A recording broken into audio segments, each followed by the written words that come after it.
Hello everyone, welcome back to farmer minds channel. कैसे हैं आप लोग? कैसी चल रही तैयारी? तो भाई जी पैट की डेट तो अब आ गई है। क्या लग रहा है, होगा क्वालिफाई? निकलेगी रैंक? निकलनी तो चाहिए, है ना। चलो, तो इस वीडियो में हम बात करने वाले हैं ब्रोशर के बारे में। ये डिटेल ब्रोशर 118 पेज का है। सर बहुत बोरिंग है, कौन पढ़ेगा इसको? टेंशन मत लो।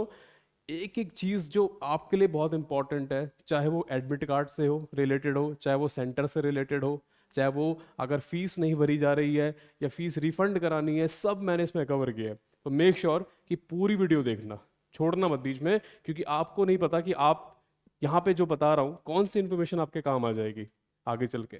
ठीक है, तो बहुत सारी चीजें हैं। आई नो बहुत सारे चैनल्स पे वीडियो डल चुकी है, बट इससे ज्यादा डिटेल में आपको वीडियो नहीं मिलेगी। इसके बाद आपको ब्रोशर पढ़ने की जरूरत ही नहीं है, पहली बात। दूसरी बात, कल शाम तक हमारी एक और वीडियो आएगी जिसमें स्टेप बाय स्टेप हम ये बताएंगे कि यार फॉर्म को भरना कैसे है, तो उसको भी देख लेना। और भरना जरूरी है जल्दी, वो मैं आपको वीडियो में आके बताता हूँ। ठीक है, तो भाई ये सारी चीजें इंपॉर्टेंट है। ये ब्रोशर आपको मिल जाएगा वेबसाइट पे, चाहिए तो मैं लिंक भी कमेंट बॉक्स में डाल दूंगा, डाउनलोड कर लेना बिंदास। ठीक है, पढ़ने की जरूरत नहीं है, सारी चीजें बताने वाला हूँ। तो भैया ये आपका जी पैट 2025 का इन्फॉर्मेशन बुलेटिन है ना। इन्फॉर्मेशन मिल रही है यहाँ पर हमें। अब इसकी जो ये एग्जाम कराया जा रहा है, इसकी मदद से आपको एम फार्मा कोर्सेज में एडमिशन मिलेगा। अरे वाह, ये तो हमें पता ही नहीं था। ठीक है, चलो, इसकी मदद से हमें स्कॉलरशिप भी मिलेगी, है ना। रुको पेन ले लेता हूँ मैं, और ज़्यादा सही रहेगा। ठीक है, चलो, तो इसकी मदद से हमें स्कॉलरशिप भी प्रोवाइड होगी, बहुत अच्छी बात है। मेन रीज़न तो यही है कि हम स्कॉलरशिप अटेन करना चाहते हैं और बहुत अच्छे एम फार्मा कॉलेज में जाना चाहते हैं। जाना चाहते हैं कि नहीं जाना चाहते? चलो, अब मैं आपको मेन मेन इंफॉर्मेशन यहाँ प्रोवाइड कर देता हूं। तो ऑनलाइन सबमिशन, आप एप्लीकेशन फॉर्म कब भर सकते हो? 1 अप्रैल से स्टार्ट हो जाएगा, कल स्टार्ट होने वाला है 3 बजे से। ठीक है, उसके बाद 21 अप्रैल, मतलब आपको कुल मिला के 20 दिन का टाइम मिल रहा है, जिसके भीतर भीतर आपको ये फॉर्म भर देना है, जिसके अंदर अंदर फॉर्म भर देना है। ठीक है, तो जितना जल्दी भरोगे उतना अच्छा है। रीजन मैं आपको बताता हूँ थोड़ी देर में, लेकिन हाँ, ऐसा नहीं कि वीडियो देखते ही फॉर्म भर दिया। 4-5 दिन रुक के भरो। ठीक है, कुछ मिस्टेक वगैरह होती है इनकी तरफ से, तो वो खुद भी रेक्टिफाई करेंगे। तो 3-4 दिन रुक के भरना। चलो, अब इसके बाद जैसे फॉर्म भरोगे, एडिट करने के लिए आपको विंडो दी जाएगी 25 से 28 अप्रैल की। मतलब इसमें आप कुछ भी, अगर आपको करेक्शन करना है, करेक्शन हो जाता है। यहाँ मैं पहले बताऊं, ऐसे फॉर्म भरो कि करेक्शन की जरूरत ना पड़े।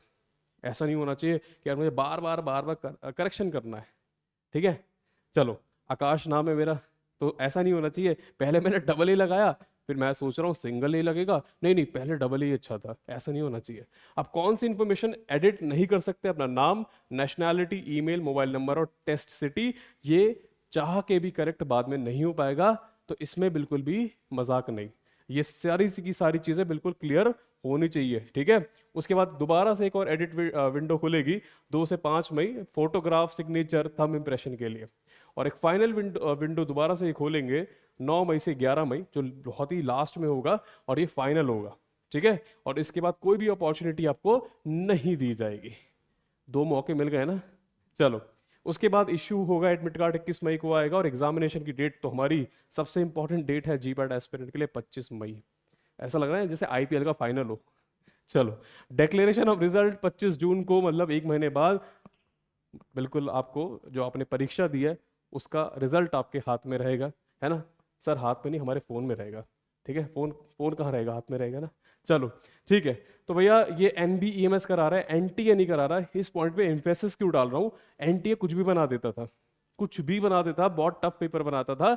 NBEMS थोड़ा ठीक ठाक पेपर बना रहा है। ठीक है, तो पेपर का लेवल जो रहेगा, मेरे हिसाब से पर्सनली आई फील, वो रहेगा इजी टू मॉडरेट। टफ नहीं आएगा। पिछले साल जितना इजी भी नहीं रहेगा, हल्का सा लेवल बढ़ेगा, ये याद रखना, लेकिन मॉडरेट रहेगा।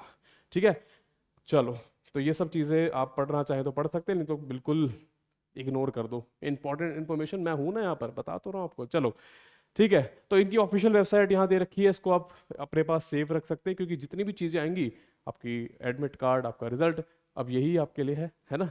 चलो, उसके बाद हेल्पलाइन नंबर, कुछ भी दिक्कत है इस नंबर पे कॉल कर लेना बिल्कुल। अगर उठा ले तो बहुत अच्छी बात है, नहीं तो फिर कॉल करते रहो, है ना, बड़ी दिक्कत हो जाती है इन सब चीज़ों में। चलो, उसके बाद क्या है, portal can be access through applicant log in after registering an application for GPAT 2025। इसका मतलब क्या है? मतलब एक हेल्पलाइन पोर्टल इनकी तरफ से जारी किया गया है, लेकिन वो वही बच्चे एक्सेस कर सकते हैं, यूज कर सकते हैं जो ऑलरेडी एप्लीकेशन फॉर्म भर चुके हैं। ऐसा नहीं होगा कि मैं अपने दोस्त को फोन करके बोल रहा हूँ चल भाई तू कॉल कर वहां पता कर क्या हो रहा है। ऐसा नहीं, अगर आपने एप्लीकेशन फॉर्म भरा है तो उसी केस में आप ये इस्तेमाल कर सकते हैं। ठीक है, अब ये फोन सपोर्ट कब से स्टार्ट हो जाएगा? 1 अप्रैल से 31 जुलाई तक ये एप्लीकेबल रहेगा। ठीक है, चलो। और साथ ही साथ एग्जाम वाले दिन भी सुबह 9 से 6 बजे तक अगर आपको फोन करके पूछना है यार 120वें क्वेश्चन का आंसर तो बता दो, तो उसके लिए भी फोन कर सकते हो। चलो नेक्स्ट आगे चलते हैं। Availability of seats in counselling. अब सीट्स इन काउंसलिंग पे आ जाते हैं। तो पीजी पोस्ट ग्रेजुएट कोर्सेज की बात हो रही है यहाँ पर, तो that will be undertaken by state government, state admission committee. मतलब कुल मिला के जब आपकी काउंसलिंग वगैरह होगी उसमें एनबीईएमएस का कोई रोल नहीं है, ये सिर्फ एग्जाम करवा रहे हैं। एडमिशन जो है वो आपका बेस्ड है कॉलेज के ऊपर। कॉलेज क्या चाहता है, जिस कॉलेज में आप जाना चाहते हो वो क्या चाहता है। अगर वो जीपैट क्वालिफिकेशन चाहता है तो बहुत अच्छी बात है, कितने मार्क्स चाहता है ये भी आपको देखना रहेगा। NBEMS has no whatsoever role in counselling. कोई उनको काउंसलिंग से मतलब नहीं है, सिर्फ और सिर्फ ये टेस्ट करवा रहे हैं, ये बात याद रखना। Information regarding counseling process, availability of seats and applicable reservation shall be published by designated authority of respected। ठीक है, तो वही चीज बार बार लिखी है कि कितनी सीट्स हैं, काउंसलिंग प्रोसेस क्या होगा। एनबीईएमएस कुछ भी नहीं बताएगा, ये कॉलेजेस बताएंगे जहां एडमिशन लेना है। नाइपर, आईआईटी, बीएचयू, आईसीटी, ये सब बताएंगे। ठीक है, चलो। अगर आपको और डिटेल में इंफॉर्मेशन चाहिए तो पीसीआई की वेबसाइट पे चले जाना, www.pci.nic.in। चलो आगे बढ़ते हैं। तो भैया इंडेक्स आ गया, ये तो किताबों की तरह लग रहा है ना बिल्कुल। General pharmacology, autonomic nervous system, thank God यहाँ तो नहीं है, वो है। चलो, the pharmacy council of India has basically यहाँ पर ये बताया गया कि जो फार्मेसी काउंसिल ऑफ इंडिया है उसका एनबीएमएस के साथ एक एमओयू साइन हुआ है कि वो आपके लिए एग्जाम कंडक्ट कराएंगे। चलो अब इंपॉर्टेंट इन्फॉर्मेशन पे आ जाते हैं। तो जो भी स्टूडेंट स्कॉलरशिप पाना चाहते हैं उनको जीपैट क्वालिफाई करना होगा। ठीक है, और उसके बाद उनको जब जैसे ही एडमिशन मिल जाए कॉलेज में उनको जीपैट की स्कॉलरशिप मिलेगी। ऐसा नहीं होगा कि आपने एग्जाम क्वालिफाई किया, अब मैं घर बैठ जाता हूँ, अरे वाह मुझे तो फोन आएगा और मेरे को पैसे आएंगे। एडमिशन भी तो लेना पड़ेगा, तभी तो प्रूफ है कि आपने एडमिशन लिया है। ठीक है, चलो। एनबीएमएस का कोई भी रोल नहीं है स्कॉलरशिप में और काउंसलिंग में, उनका कोई भी रोल नहीं रहेगा। ठीक है, साथ ही साथ डॉक्यूमेंट्स को वेरीफाई करना भी एनबीएमएस नहीं कराएगा, जहां कॉलेज आप जा रहे हो वो करेंगे। ठीक है, चलो ओके आगे चलते हैं। ठीक है, ठीक है। अब एडमिशन किस बेसिस पे होगा, ये सारी की सारी चीजें कॉलेज टू कॉलेज वेरी करेंगी। ये कॉलेज डिसाइड करेगा कि भाई उनका एडमिशन क्राइटेरिया क्या है, ये एनबीएमएस डिसाइड नहीं करेगा। स्कॉलरशिप भी कॉलेज देगा, एडमिशन क्राइटेरिया भी कॉलेज बताएगा, सीट्स कितनी है ये भी कॉलेज बताएगा। एनबीएमएस मतलब बस एग्जाम और रिजल्ट आएगा।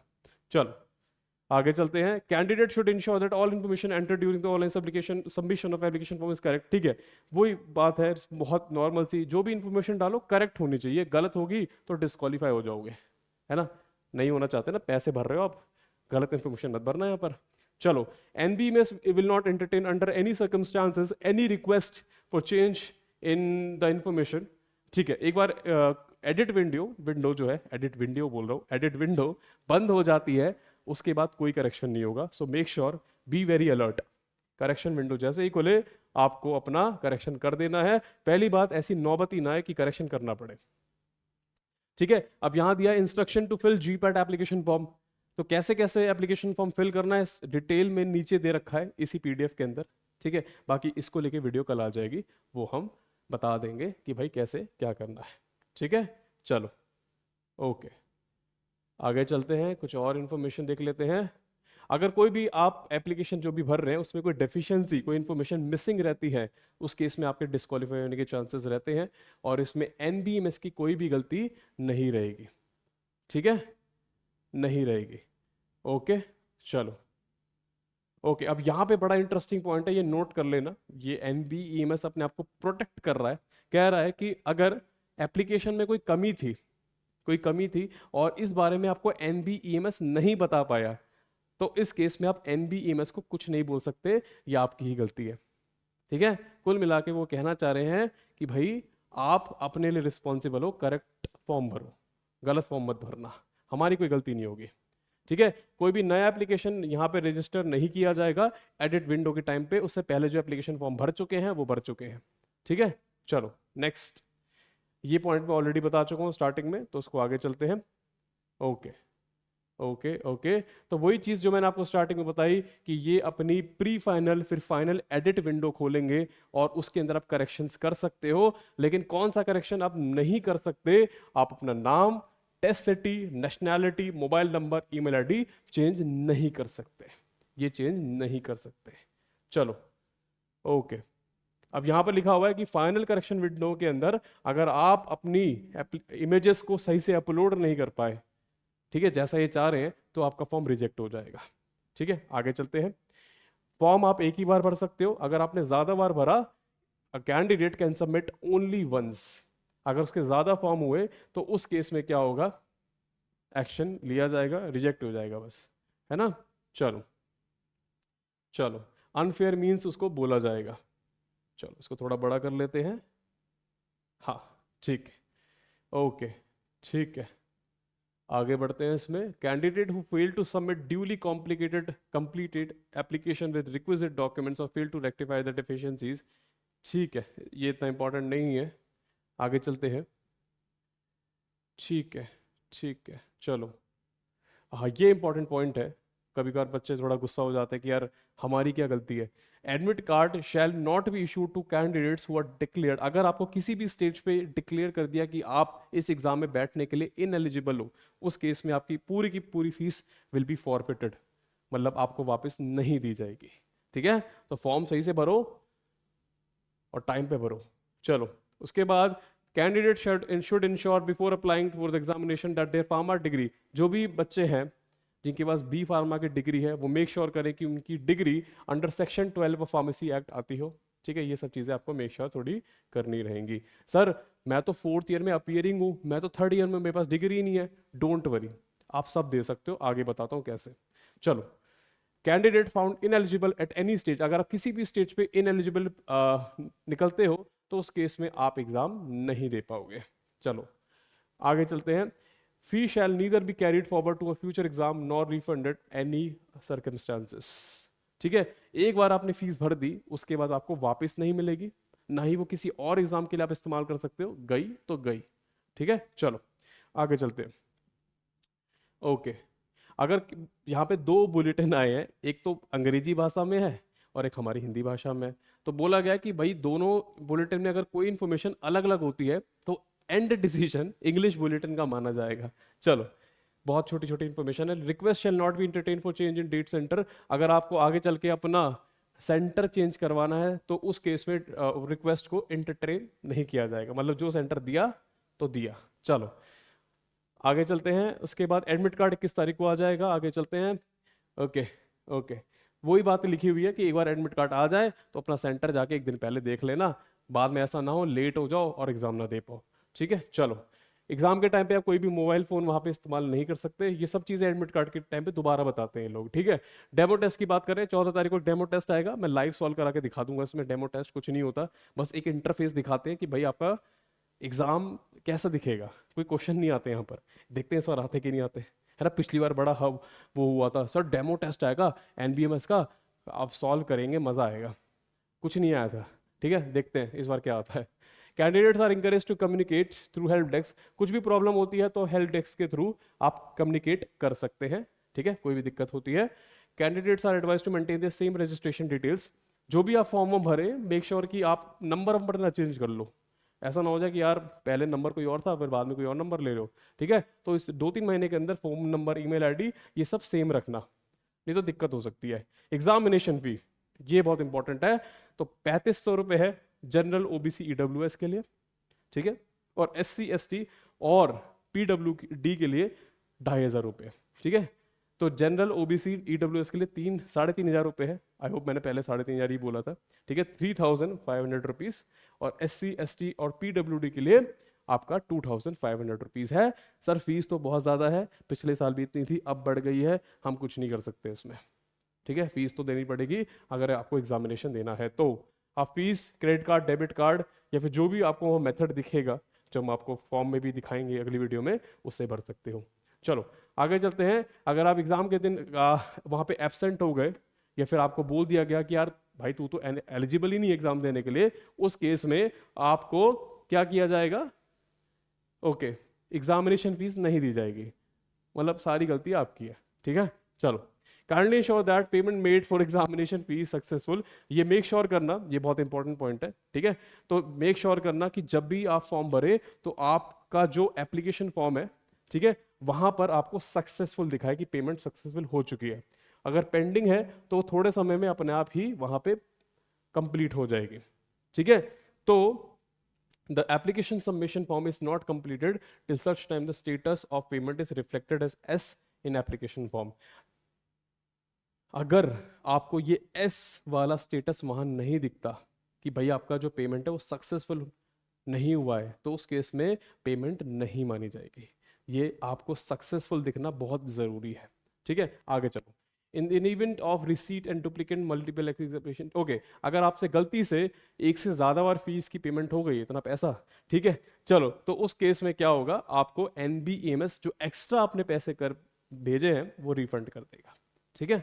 चलो भाई, नेक्स्ट एलिजिबिलिटी क्राइटेरिया पे आ जाते हैं। बहुत इंपॉर्टेंट है, जो भी स्टूडेंट्स अपने फाइनल ईयर में अपियर कर रहे हैं वो इस एग्जाम को दे सकते हैं। बस मेक श्योर कि जिस भी कॉलेज में आप एम फार्मा करना चाह रहे हैं, आपका बी फार्म का रिजल्ट उससे पहले आ जाए, बी फार्म का रिजल्ट उससे पहले आ जाए। और यहां पर यह भी लिखा हुआ है जो थर्ड ईयर में बच्चे हैं वो भी एलिजिबल है, ठीक है, एलिजिबल हैं। आप भी आराम से बिंदास एग्जाम दे सकते हो। फोर्थ ईयर वाले, थर्ड ईयर वाले और बी फार्म जिनकी डिग्री भी आ गई है वो भी दे सकते हैं, ठीक है।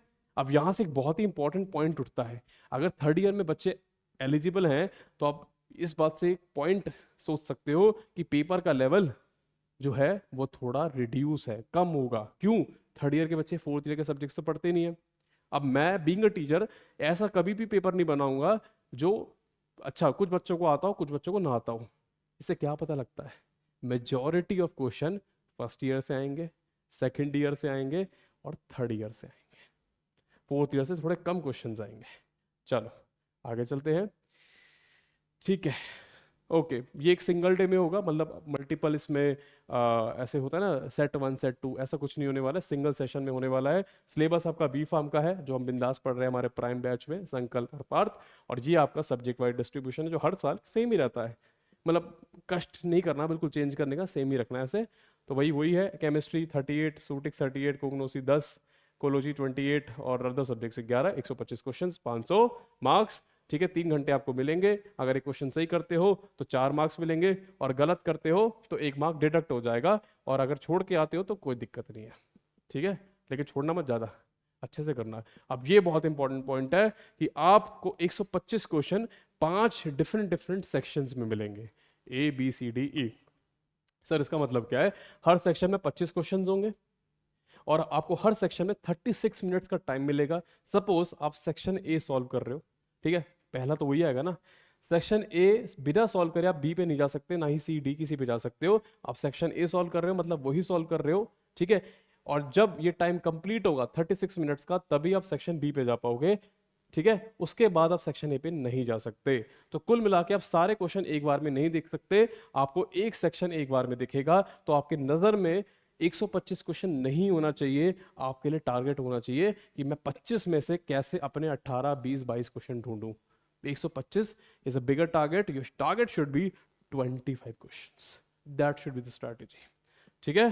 चलो, अब इसके लिए मैं कैसे आपको अपनी एक्यूरेसी बढ़ानी है, इसके लिए मैं वीडियो लेकर आऊँगा बहुत जल्द, 2-3 दिन में आ जाएगी, इसको चेकआउट कर लेना, ठीक है। बहुत अच्छा एक फेज रूल बताऊंगा जो मैं ऑलरेडी बताया मैंने काफ़ी बार, वो आपको बहुत ज़्यादा हेल्प करेगा। क्योंकि हमारे क्रैश कोर्स में पिछले साल एक स्टूडेंट जुड़ी थी, आई थिंक उनका CUT बड़ा ख़राब गया था, CUT PG एग्ज़ाम ख़राब गया, फिर वो हमारे से जुड़े, पाथ क्रैश कोर्स ज्वाइन किया, 2.5 महीने के अंदर ऐसी प्रिपरेशन कर ली, right now she is in NIPER Mohali.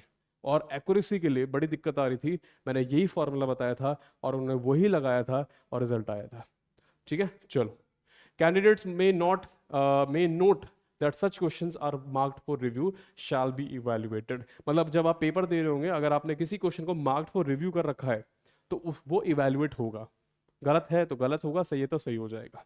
तो इसका भी याद रखना। एग्जाम कब है? 25 तारीख को 2 से 5 बजे के बीच में। तो एक एडवाइस और दे रहा हूं, जो भी पेपर आप दें कोशिश करें कि 50%, 50%, अगर 10 मॉक टेस्ट लगा रहे हो 2 से 5 बजे के बीच में लगाओ, क्योंकि नींद आती है बहुत उस समय। तो अभी से आदत डालो 2 से 5 बजे के बीच में बैठने की। चलो, अब कैसे कैसे आपको ये फॉर्म भरना है इसके बारे में, जैसे मैंने बोला कि ये सारे स्टेप्स हम बताएंगे। एक वीडियो आएगी, बहुत जल्द आएगी, कल आएगी, तो वो देख लेना, है ना। चलो, अब इन्होंने क्या दिया हुआ है, बेसिकली इस वेबसाइट पे आपको 21 तारीख को एडमिट कार्ड मिल जाएगा, उसको डाउनलोड कर लेना। उसी एडमिट कार्ड पे आपका टेस्ट वेन्यू, कहाँ पे आपको जाके टेस्ट देना है, वो लिखा रहेगा, ठीक है। और साथ ही साथ जो सेंटर है उसकी एग्जैक्ट एड्रेस लोकेशन दी होगी, तो आई थिंक सबको ही पता है। चलो, और कैंडिडेट्स के पास एडमिट कार्ड होना चाहिए अगर उनको एंट्री चाहिए एग्जामिनेशन सेंटर में, मतलब जब भी जाओगे एडमिट कार्ड साथ लेके जाना। चलो, तो यहाँ पे एडमिट, बच्चे बहुत कंफ्यूज रहते हैं, अभी बता देता हूँ। एडमिट कार्ड आएगा, दोबारा बताऊंगा। 2 चीज़ें लगती हैं सेंटर में जाओगे, पहला एडमिट कार्ड, दूसरा ID card proof. ID card मतलब आधार कार्ड, पैन कार्ड, ठीक है, ड्राइविंग लाइसेंस, देखो ये दे रखा है, PAN card, driving licence, voter ID, passport, Aadhaar card, ठीक है। तो 2 ही चीज़ें लगती हैं, एक तो आपका एडमिट कार्ड लगेगा, दूसरा आपका आइडेंटिटी प्रूफ लगेगा, जिसमें से आपको ये पांचों नहीं ले जाना, एक ले जाना है। चलो नेक्स्ट, आगे चलते हैं। ओके, ये बड़ा इंपॉर्टेंट है, ये मतलब एक दिन पहले भी बोलूँगा, लेकिन अभी से जान लो। चलो, कुछ नहीं है, मतलब जब एग्ज़ाम सेंटर पे आप जाओगे तो वहाँ पर आपको ऐसे अपना सामान रखने की सुविधा नहीं मिलेगी, तो बस अपने सामान के लिए आप खुद रिस्पॉन्सिबल हो, ठीक है। अब ये वाली जो चीज़ है बहुत इंपॉर्टेंट है, इसमें इन्होंने बताया है कि जो भी आप फोटोग्राफ अपलोड करें, मेक श्योर कि वो रीसेंट हो। क्यों? क्योंकि वहाँ पर आपका फिंगर बायोमेट्रिक वगैरह होगा, वहाँ पे भी आपकी फ़ोटो ली जाएगी सेंटर पे, जिसको मैच किया जाएगा आपके फॉर्म से, और वो सेम होना चाहिए लगभग, ठीक है। वैसे ज़्यादा दिक्कत आएगी नहीं, ठीक है, तो आप इसको इग्नोर कर सकते हो, but still try to upload a recent photograph. ये नहीं आज से 10 साल पहले की फोटो लगा दी जब आप, है ना, स्कूल में थे। चलो, तो ये तो एक कॉमन सेंस वाली बात है, रीसेंट फोटोग्राफी आपको इस्तेमाल करनी है। चलो, ओके, ठीक है, ये भी आप ऑलरेडी जानते हो। और यहाँ पर ये बता रखा है कि बाय चांस अगर कुछ भी दिक्कत आती है एग्ज़ाम सेंटर के दौरान, लाइट कट हो जाती है, आपका लैपटॉप जो भी आपको मशीन दी है वो काम करना बंद कर गई, तो उस केस में मेक श्योर करेंगे कि आपको पूरा टाइम मिले। जैसे मैं आपके लिए पहला रीड कर देता हूँ, मान के चलो पावर कट हो गई एग्ज़ाम के टाइम पे, तो ऐसा नहीं होगा कि वो पावर कट हो गई तो आपको एक्स्ट्रा टाइम दिया जाएगा जितना आपका लॉस हुआ था, ठीक है। There will be no time loss. तो ये सब बातें यहाँ लिखी हुई हैं, आगे चलते हैं, ठीक है। इन केस अगर आपको कोई मेडिकल इशू है, मेडिकल प्रॉब्लम है, तो मेक श्योर उसका सर्टिफिकेट लेके जाना, ताकि आप ये दिखा पाओ कि आपको मेडिकल इशू है और वो आपको अलाउ करे मेडिसिन वगैरह रखने के लिए, क्योंकि पेपर ही बी फार्म का हो रहा है जी पैट का, दवाई लेके नहीं जा सकते ना। चलो, तो अगर हेल्थ इशू है तो ही ले जाना। अब ये सेंटर्स हैं, इसमें आप देख सकते हो, आप डिफरेंट डिफरेंट स्टेट्स में, पंजाब में, महाराष्ट्र, मेन तो महाराष्ट्र में बहुत स्टूडेंट्स पढ़ते हैं, राजस्थान, ठीक है, केरला, हिमाचल प्रदेश वगैरह वगैरह, सारी चीज़ें दे रखी हैं, उत्तर प्रदेश, वेस्ट बंगाल, यहाँ यहाँ आपको सेंटर्स मिलेंगे, ठीक है, एडमिट कार्ड के थ्रू बताया जाएगा। और यहाँ पे सबसे इंपॉर्टेंट बात जो मैंने बोली थी स्टार्टिंग में, कि मैं आपको बताऊंगा कि आपको फॉर्म जल्दी भरना है, ऐसा नहीं कल ही भर देना है, लेकिन 3-4 दिन के अंदर भर देना है।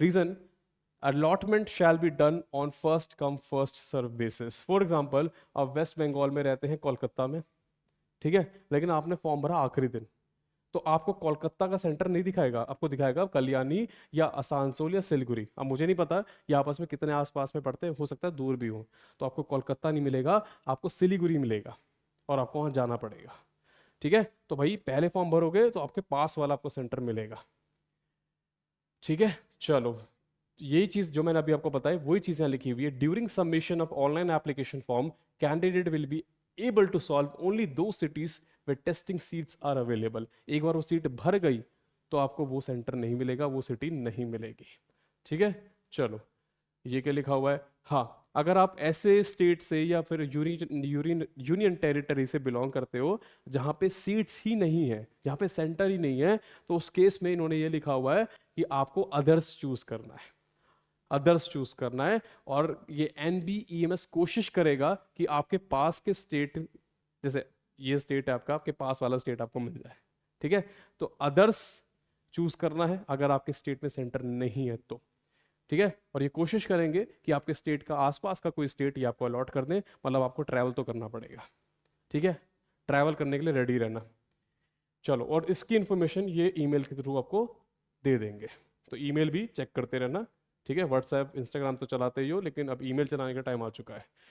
Instructions to fill online GPAT 2025 application form. तो ये इंस्ट्रक्शंस है, इसको वीडियो की फॉर्म में हम कल ले आएंगे, कल रात तक तो आ जानी चाहिए, ठीक है। तो इसको आप देख लेना और इसके अकॉर्डिंग पूरा का पूरा फॉर्म भर लेना, ठीक है। चलो, ओके। पीडीएफ भी बोल रहा है कि यार सर कितनी लंबी वीडियो बन रही है। चलो कोई बात नहीं, बस कंप्लीट होने वाली है। ओके, ठीक है। यहाँ कुछ आपके काम का नहीं है। रिजल्ट, रिजल्ट आपका इस वेबसाइट पे आएगा, ठीक है।